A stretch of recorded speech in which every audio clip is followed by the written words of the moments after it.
On today's show, NBA power rankings continue as we take a look at the Eastern Conference teams on the edge between making the playoffs and battling for a play-in a spot. How the Pacers and Celtics stack up without their stars. Is Giannis enough to keep the Bucks in the mix? And will the Sixers finally catch a break? It's all coming up right here at Locked On NBA. When that final buzzer rings, you know it's time for Locked On NBA Game Night.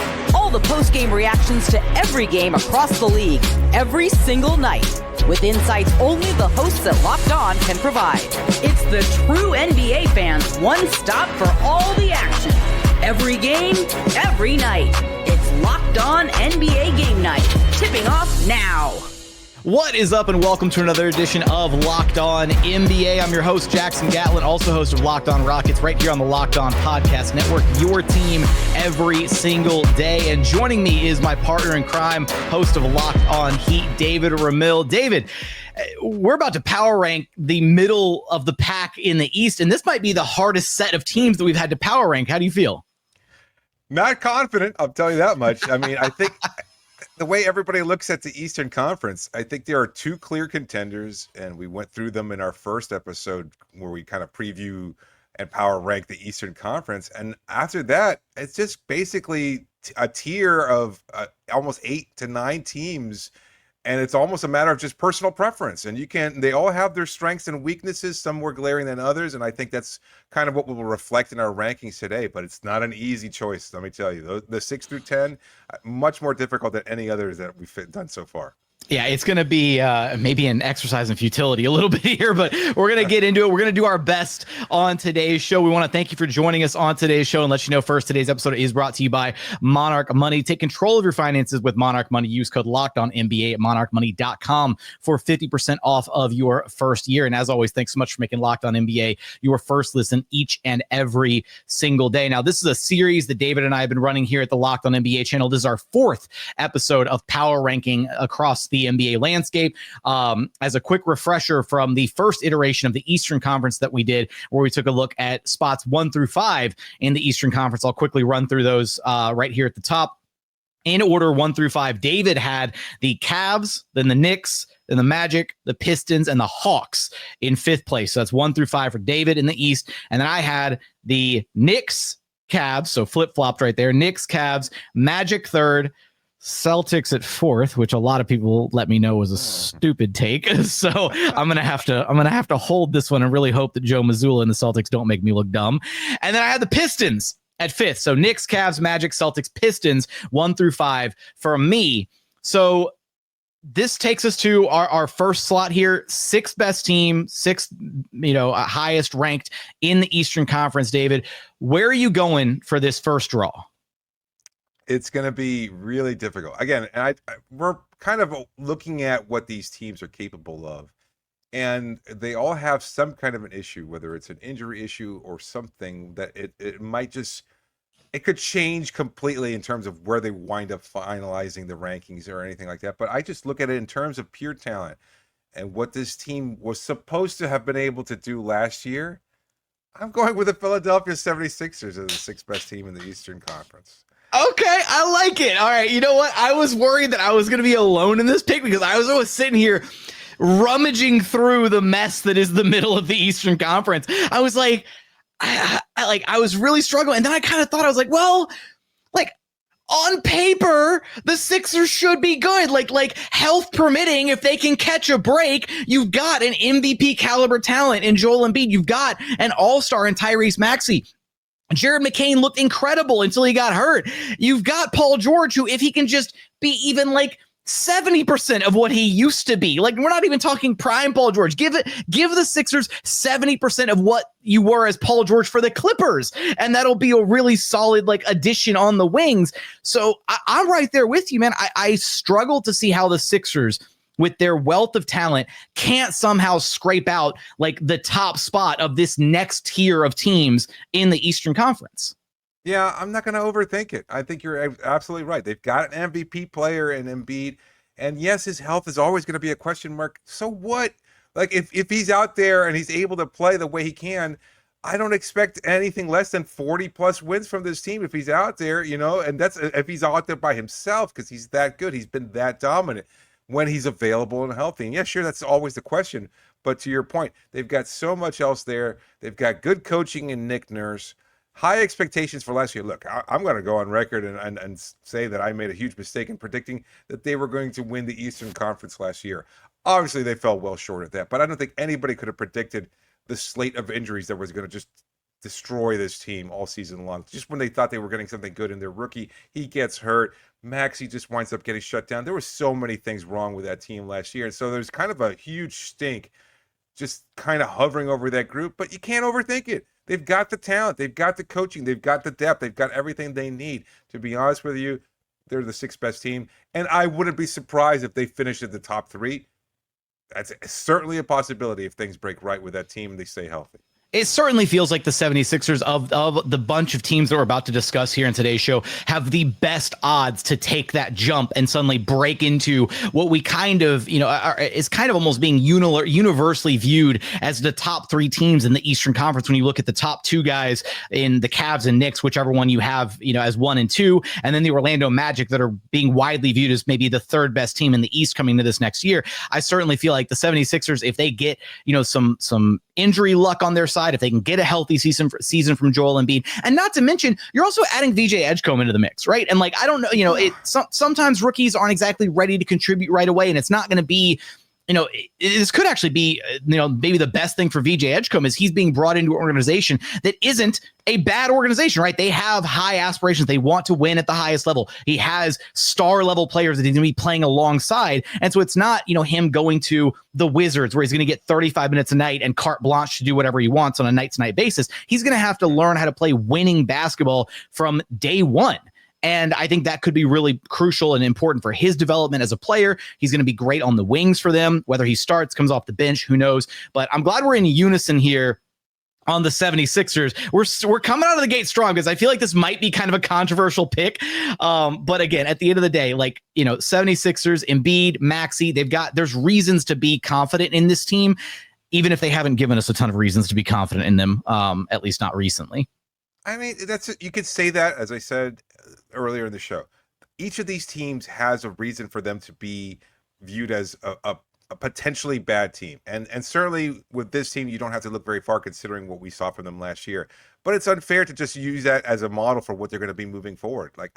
If Embiid's healthy, I think this team's going to be really, really good. They're a playoff contender automatically just with him playing his very best basketball. And then when you look at all the different things that we just listed, the depth, the coaching, those things matter. And I think you're right about the structure of that team. They've got a good front office. They've got good coaching. They've understood what they're supposed to do. This isn't a team that's been meandering for a long time or anything like that. They've had a purpose. They've had a goal. This is a playoff team just a couple of seasons ago. And while they've fallen short of expectations consistently, I still think that their talent is great enough where they will continue to be one of the top teams in the Eastern Conference.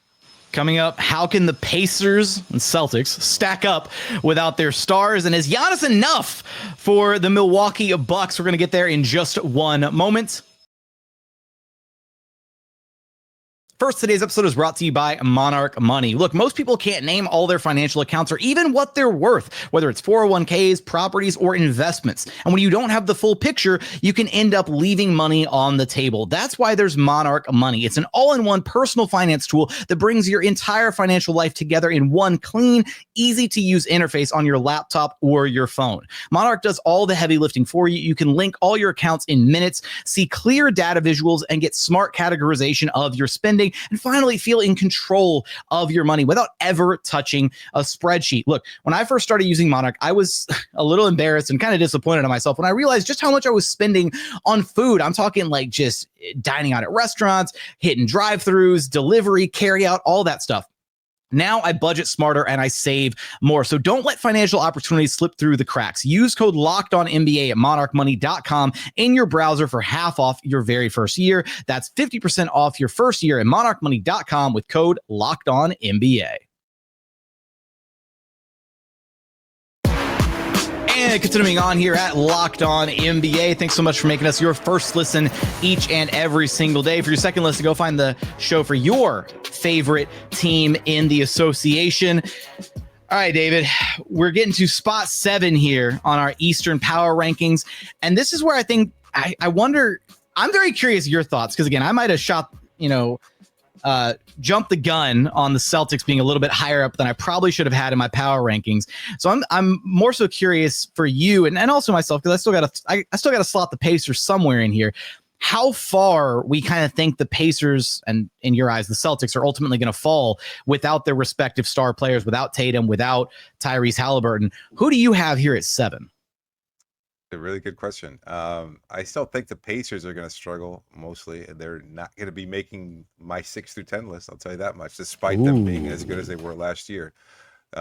We won't hear about the Pacers, at least not from me, until the next time we preview the Eastern Okay. I do have the Celtics at 7. I think you made a pretty convincing argument, and while I'm not necessarily drinking the Joe Mazzulla Kool-Aid to that extent that he's going to be able to make chicken salad out of chicken, you know what? I just think that there's still enough on this roster. It's unfair to look at that team with who's remaining after Jayson Tatum and assume that they're just going to fall off the edge of the cliff. There are concerns, and would I be surprised if they aren't a top 10 team? Not really, because again, I think that's what you're looking at with all these teams. They all have a strong case for being a top 4 team and being out of the top 10. And you look at injuries and concerns like that, and it's not just the threat of an injury, which it is. I mean, that always could haunt any team. Just look at the Sixers, who we talked about earlier. That's not the case here. I just think that if one thing doesn't break right, it could derail their season. It could be the difference between 5 and 10 wins, and next thing you know, they just wind up falling out of this listing here. So to me, I think the Celtics are still strong enough. They still got that combination of talent and coaching, and that's why I give them the respect that they've earned without Jayson Tatum, who may eventually return. I cover the Heat. Drew Smith is talked to reporters today. He says he's going to be available for training camp. He sustained an Achilles injury in December. So could be a potentially a 10-month injury. I mean, who knows how long it'll take Jayson Tatum for him to return, but maybe on the optimistic side, he could work his way back by March. I mean, I don't know. That seems overly optimistic perhaps, but if that's the case, do you really want to discount what the Celtics are capable of if Tatum does wind up returning a lot sooner than expected to and winds up carrying them throughout the last few weeks of the season and into the postseason? I think you have to take that into consideration. That being the case, they're certainly still one of the better teams in the Eastern Conference. I think the concern with the Celtics, right, is depending on how they look up until Jayson Tatum is potentially able to return, right? Like if the Celtics are still kind of competitive and they're still in that, aggressively on my behalf, 4, 5, 6, 7, 8 range, whatever in the Eastern Conference, then maybe that's something where they look at and they say, you know what? Okay, this isn't a completely lost season. If we get Tatum back for the final 2 months of the year, then, maybe we make a push late in the season, get him up to game, get him in game shape, game speed, and then we can feel good about, a matchup, maybe we have this, kind of dark horse race to the finals potentially, something like that. Is that likely? Probably not. But I don't think the Celtics and certainly Joe Mazzulla is not viewing this season as okay, throw your hands up and we're punting this year away and whatever. Like they had to slash the salary, they had to cut costs where they could. They did that. They're losing Porzingis. They lost Holiday. They lost Luke Cornett. They lost a lot of, really important contributors. They lost Al Horford too. But at the same time, a lot of those guys dealt with pretty substantial injuries, right? Each one of them missing like a quarter or more of this past season. Porzingis missed half the year this past campaign. And so, it's not like the Celtics haven't dealt with adversity and dealt with missing some of these same guys that they will now fully be without. And they went out and they got Chris Boucher, they got Luka Garza. They still have the Anthony Simons, situation, whether he actually plays for them or they flip him into another deal somewhere down the line to actually go get like a starting caliber 5 for their squad. Who knows? So there's maybe still one more move to be had there if you're Boston. I like the pick for Boston at 7. A little bit lower than mine, but I do think there's wiggle room right for them to go up or down. For me, I'm coming away with the Atlanta Hawks. And I know you had the Hawks in your top 5, and I know that on paper, they seem like a team that should be able to make some noise in a pretty open Eastern Conference.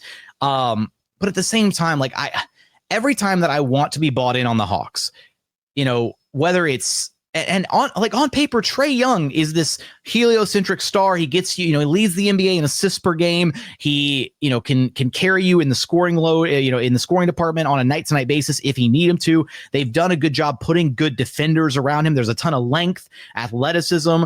Like, I thought this Hawks team should have been a lot better than 40-42 this past season, quite frankly. And yet they still find a way to kind of disappoint. And, look, your team, the Heat, they're in the Eastern Conference. It's not the harder of the two conferences. Like, the fact that you can only scrape up 40 wins in the weaker conference is a little disappointing. Like, I expect more from Trae Young, and I expect more from him as a star that's going to, supposedly elevate his teammates and really, drag his team to the upper echelons of the Eastern Conference. And so I struggle with the Hawks. I tried to buy in on them the last couple of years, and they keep disappointing me in different ways. So that's why I'm lower on them coming into this year. So I have them at 7th. Yeah, look, I don't disagree with anything you said there. I think perhaps no star more so than Trae Young is at that point where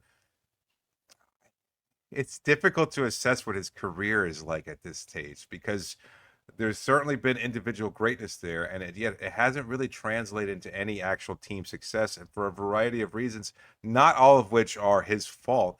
But he just seems to he's going to continue to have a very polarizing career just by nature of the fact that he's so particularly strong on one aspect in the game and so particularly weak in all others. And that, as a result, I think just makes him a very difficult figure to kind of analyze and weigh in terms of how you view him in as far as his legacy and what his career has been like thus far. So he's at a point now where I think they're building the winning team that he needs that can offset a lot of his weaknesses. And that being the case, that's why I like their chances of being a top 5 team, even over a more talented group like the Celtics or Sixers, because I just think that they've addressed, they've kind of accepted, what, he is our star player and we're going to build around him as such. And that's why we're going to address all these other areas of needs in a way to complement what he does, not maximize those limitations to the point where they wind up hindering your chances of postseason success. So that's why I'm a little higher on them than maybe you are or some other people are. But I think they're in a good position there. I mean, as far as the kind of defensive wings and everything else like that, as you mentioned, those are the kind of players you need to offset what Trae does. And you can complement them. They're young, they're athletic. I don't know. I just like their chances.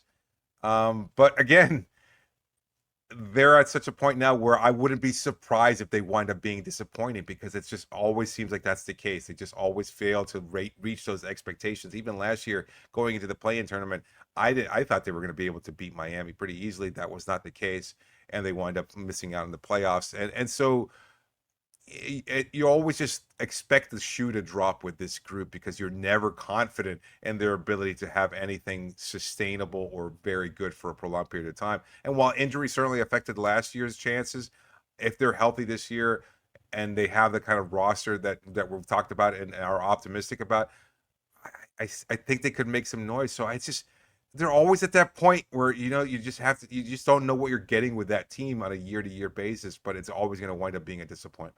They also sold mid-year on DeAndre Hunter and Bogdan Bogdanovic, and I was like, I liked that group. And then they just they're like, nah, get rid of it. And so I was like, I was disappointed. I was like, man, this group was actually kind of like they were playing some competitive basketball. All right, where are we going for number 8? Who do you have at 8, David? Oh man, this one really, really tough. I'm gonna sound like a homer here. I'm going with the Miami Heat. I weighed other teams in the East there. I think there were a couple there that maybe were more surprising. I think the Heat, as the 8th best team, and look, I think they'll be better than that at some point. I don't know what to make of this roster. Somebody's got to take a leap here. And you look at this roster, and it feels disappointing as a media perspective. I've seen the fan idea of what this team is capable of, and they just haven't made the swing that a lot of fans want them to. And so I understand why people are disappointed in this group, but I tend to be more optimistic in that the addition of Norm Powell is really going to be a boost here. They lack a superstar in this team, but they've got 3 all-star level talents in Hero, Powell, and Bam Adebayo. And that being the case, I think they're still a much stronger group than a lot of people view them as. And so you've got Andrew Wiggins. That's a perfect role for him. He's going to be the 4th best player in that starting lineup. And I think we saw what Khalil Ware can do in flashes as a rookie. And then he struggled in Summer League until Eric Spoelstra did something very unusual for Eric Spoelstra and said, you know what? You've got to be better. You got to be a professional. You got to find a way to perform at a higher level. And then he does. And Summer League, so you have to take that with a healthy grain of salt. But if we could see him be the kind of player he was during his rookie season, blocking shots, hitting shots from the perimeter, being the consistent vertical lob threat that we've seen from him, that's a good team. And they're not, I think one of the strengths of this team, and maybe an underrated one, is that they're a lot deeper than people expected them to. They lost Duncan Robinson, absolutely, but they got Simone Fontecchio. He's a pretty good shooter in his own right. You've got Jaime Jaquez, who had a disappointing year, mostly due to injury. I think he could be a bounce-back player. You trade away Haywood Highsmith to clear some salary cap space, but you get Drew Smith, who was playing at a really high and impactful level before he sustained an Achilles injury last year. So you also have Nikola Jovic, and I know that maybe it feels like we're overselling him constantly in South Florida, but the kid just has potential. He just hasn't been able to do it consistently because of injury or something else. It always comes, kind of gets in his way here. But I think he could be a really solid player, and he can play multiple positions. He can space the floor. His defense has improved. He looks solid in Euro hoop basketball. He's getting some really good minutes there. He just looks like he's continued to evolve, and he's put on the requisite muscle for him to be the kind of impact player that I expect him to be. So that's why they're the 8th best team in the Eastern Conference. I like the case for it. I'll tell you. I don't think you sound like a homer at all. I've got Miami at 8 as well. So if that can ease your worries a little bit, I've got Miami right there. Look, I really liked the Norm Powell pickup for them. I am a little like the backcourt of Norm Powell, Tyler Herro. Like there's not really like a lead, like the lead ball handler, lead point guard there. I mean, Harrow's been doing it. Is that his ideal role on the floor? Has he kind of grown in that role? Yes. But like, so that'll be interesting to kind of monitor that backcourt and how they play, off of one another. But I agree, like that starting 5, right? Harrow and Powell in the backcourt, Andrew Wiggins, Khalil Ware, and then, Bam Adebayo anchoring things in the middle. Should be a solid defense, should be a more than capable enough offense. You lean into kind of maybe the playmaking by committee identity. And I'm never going to count out Eric Spoelstra is the thing too, arguably the best coach in the NBA.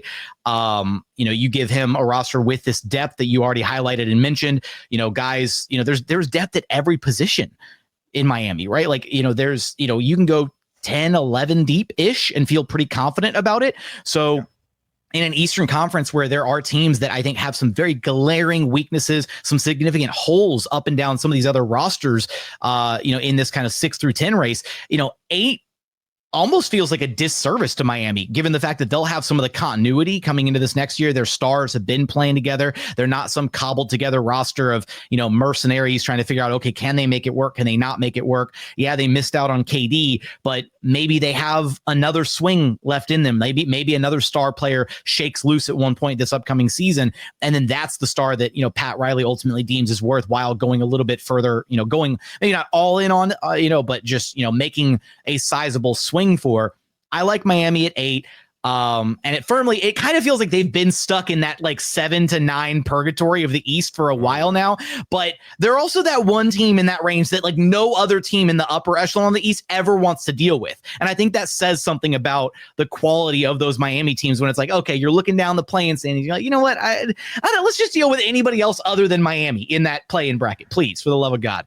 All right. At the same time, one glaring difference between those teams, Jimmy Butler, fair. Roster, it's not the same thing. Totally fair. Jimmy Butler was a difference maker for those previous squads. We'll see if Norm Powell can fill that void. Maybe we get some playoff Powell. It's got a nice ring to it. Maybe not quite the same as playoff Jimmy, but all right. Coming up, we've got our final 2 slots in our power rankings of the middle part of the Eastern Conference, spots 9 and 10.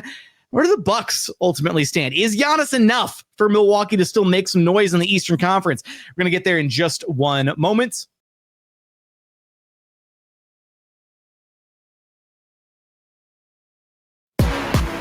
And final segment here at Locked On NBA. Thanks so much for hanging out with us here at Locked On NBA as we do our power rankings of the teams on the edge of this play-in playoff battle in the Eastern Conference. All right, David, we got 2 more slots here, spots 9 and 10. We still haven't listed the Bucks. Still haven't listed the Pacers, and you already spoiled. You're not listing the Pacers. So I'm very curious where you're going with these final 2 teams in the East, because this is going to get real interesting real quick. Who do you have at number 9? I do have Milwaukee. I just think, again, I don't know why they're so hard to predict there. They lost some key names, and I think we just tend to over value the idea of them waiving Damian Lillard and the fact that they don't have another requisite all-star level player that could just fill those shoes. But well, I think it's in part, right. It's in part they lost Dame, but they also weren't that good with Dame to begin with. So it's like, you not only are you losing that star, but you also weren't very good even with Dame. So it's not only that they didn't really get a guard to replace that production, it's that you lost that production. And you already, if they were a powerhouse with Dame, then I could see, okay, they're good, they're great with Dame. Now you lose him. Now you're maybe middle of the pack. But they lost Dame and they still weren't good with him. So how much farther do they slide now that they don't have any lead guard similar to Dame? I'm gonna say the kind of quiet part out loud here. I think Dame was part of the problem why they weren't particularly good last year too. So I mean, it's a bit of a knock there. I mean, it's tough to accept because he did have moments of greatness, and I understand that he was a very good player and everything else like that. But I just think that it never really quite worked. Not to my liking. Not in the way that a lot of people expected the pairing of him and Antetokounmpo to flourish. And so that's why I think they started moving a guy like Middleton and trying to find another way to complement that core. To see if they could make a push last year. It just didn't work out for them. But I think, look, you lose Dame and criticize the move as much as you want to from a financial perspective and how it ties up their salary cap. That's not what we're talking about here. That doesn't really matter. I think there's enough here. I think Cole Anthony's going to be a fine player. I think he's going to work out for them. I do like the addition of Miles Turner. I think in some ways he's probably better than Brook Lopez is at this stage of their requisite their careers here. So to me, I think they didn't lose as much as people expected them to. And while they weren't great last year, I think they can be better. And you don't ever want to count out Antetokounmpo. He's such a singular force in the NBA. He is an MVP player for a particular reason. And I think he can carry this group. Having him on the roster changes so much. It's kind of similarly to what we talked about with Philadelphia. Hell, if you've got an MVP on your roster, there's a good chance you're going to be a much better team than people expect you to be, especially if we're already counting them out to this level. So, to have the Bucks at 9 again feels like a disservice to them too. I mean, and maybe that just speaks to the way that everything is kind of stuck in the middle in the Eastern Conference. But I like Milwaukee's chances. Doc Rivers may not be the best coach for postseason moments, but guess what? He gets a lot of wins out of his teams in the regular season. That's why he's one of the respected as well as he is, and viewed as one of the top coaches in NBA history for a reason. So I think he'll take this group and be able to mold something out of it and get all the players on board. And they're not gonna you're not gonna have high expectations for them. So they're gonna be one of those surprise teams that are gonna come in and probably do a lot more than you expect them to. And as a result, I think they're gonna be much more successful than people think they will. I have the Bucks at 10th. Okay. So I'm going all the way down. I'm going all the way down to 10. I'm not going to write them off completely. I'm not kicking them out of the playoff picture. But I just really struggle to see in a league that is so perimeter oriented and you need good solid guard play, and like literally their starting point guard is going to be Kevin Porter Jr. David, I watched that for multiple years in Houston. It is going to be a headache. Like I don't envision him having his starting job by season's end. I can't imagine that he will. Look, they brought in Cole Anthony, they brought in Amir Coffey, they brought in Gary Harris, and they obviously signed and poached Miles Turner from the Pacers. I like the Miles Turner pickup in particular. He is like ideally what you put next to a Giannis type. But I will say one other thing that, Brook Lopez was able to do was able to rebound at a decent level. I don't know that Giannis or that Miles Turner is exactly the same rebounder as Brook Lopez. I also don't think he's quite the defensive anchor that Brook Lopez is, right? Miles Turner is a good shot blocker. He's a great defender, but they're very different types of players, right? Brook Lopez, even in his older age, was still one of the top 5 best defensive bigs in the NBA. I feel like in the scheme and structure that the Bucks like to play defensively, where like to funnel guys into the middle, let Giannis be that kind of wrecking ball defensively, weak side shot blocker, that kind of thing. And you have that towering presence of Brook Lopez inside. Not that Miles Turner isn't an imposing presence in his own right, but it's not the same. It's, and so I struggle to see how they're going to look offensively. Giannis is still going to be Giannis. He'll still get like, 30, 12, and 5. But he's not kicking it out to what feels like consistent, reliable shooters. And the guard play is certainly going to be an issue for this team. I just don't see it. Like you're banking on Kevin Porter Jr. and the corpse of Gary Harris and Cole Anthony, who's a defensive liability. So like, I just don't see it, man. I'm really struggling with Milwaukee. Maybe I need our friends over at Locked On Bucks to sell me more on the idea of the Bucks being better than fighting for a play-in spot this next season. But I remain unconvinced with this squad moving forward until proven otherwise once we get into the actual season and see how they look. I will say I'm going, so I kind of, skipped ahead a little bit there. We were already talking about the Bucks, so I figured why not. For 9, I know you were down on them.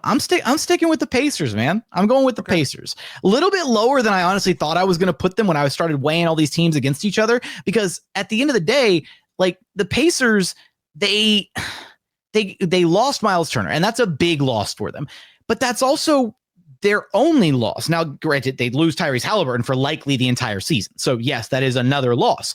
But outside of that, they added Jay Huff, who is kind of their like stopgap. Like, he's not going to be their starting big. He might actually start some games, but he's not going to be able to replace Miles Turner's production. But I trust Rick Carlisle, and I trust that system that they have in Indiana. I know that Tyrese Halliburton is the straw that stirs the drink for the Pacers, but the Pacers' identity and the way they play basketball, that up-tempo style, taking the ball out of the net, pushing in transition, they're still going to have that offensive philosophy, even without Tyrese Halliburton. And we saw in the postseason just how good the Pacers still looked for stretches, even when Halliburton wasn't himself, even when Halliburton was sitting on the bench, right? They're still going to be a really talented team. And I think this is a really good opportunity for Andrew Nembhard to have a chance to kind of step up a little bit. We saw some big moments from him in the postseason, and now he's going to have the ball in his hands even more this upcoming year. There's going to be a lot of responsibility placed on his shoulders.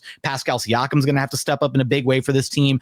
And the Pacers could be, of all the teams we've talked about today, as low as I have the Pacers at 9, this might be the team that I'm least surprised if they actually finish a few spots higher than this, simply because they are one of the teams in the NBA that plays a true team brand of basketball.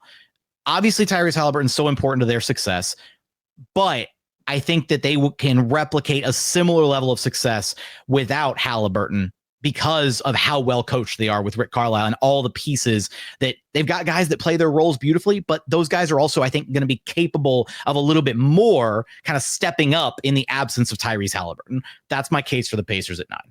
It's a good one. I think you laid that really well. I mean, I think we do tend to kind of discount how good Carlisle is at turning rosters and surprising people and finding ways to get the most out of those groups. But I just can't seem to separate the idea that Halliburton as the team's engine and the driving force behind everything they do. Like we saw last year when he was struggling, the Pacers looked terrible. They just weren't that group. And so while the system does work, it does kind of rely on Halliburton to flourish in order for it to look its best and to look, quite frankly, good. So I maybe they'll figure it out. And I agree with you 100% as far as Nembhard is concerned. I think it's a wonderful opportunity for him. And I think he can live up to those expectations and become a very good player in his own right and earn a lot of respect, because we saw moments from him last year during their postseason run. We've seen it consistently. I think this is a great chance for him to flirt with an all-star nod, to be honest with you. He's going to have a good moment there. He's going to have some opportunities there to really capitalize on the Halliburton injury. And while you never want for that to be the case, somebody's got to step up in his absence. And you are concerned. You're right in saying that maybe they shouldn't be concerned about their depth because they didn't really lose much. But I think Turner's going to be a much tougher loss than a lot of people tend to think it is. And I think you lose your 1 and your 5, and all of a sudden, I don't know how confident I could feel in that group. But I wouldn't be, again, I hate to say it, but I wouldn't be that surprised if they wind up going beyond my expectations, just because maybe they're a little bit low, but also because they are a well-coached group and they do have that depth in place. All right, take us home, David. Who do you have at 10? I already spoiled mine because I have the Bucks way lower. I don't feel confident about it anymore, to be honest with you. You made such a convincing argument for the Pacers. I'm going to go with the Toronto Raptors. I think. Whoa! Okay, there we go. Ended on a spicy note. All right, Toronto. Whew. Why not? You just completely leapfrog the Bulls too. You're like, no, and I just want to put in perspective. The Bulls finished 39-43 this past season. The Raptors had 30 wins, so that's a 9-win improvement. At some point, again, I think it's just going to be. I know that they were tanking. I know that they were kind of just like throwing in the towel. I think the pairing of Scotty Barnes and RJ Barrett is going to work out. They've got Emmanuel quickly, assuming he's healthy. That's a really good player too. They've got some really nice. Brandon Ingram. Yeah. Is he actually like?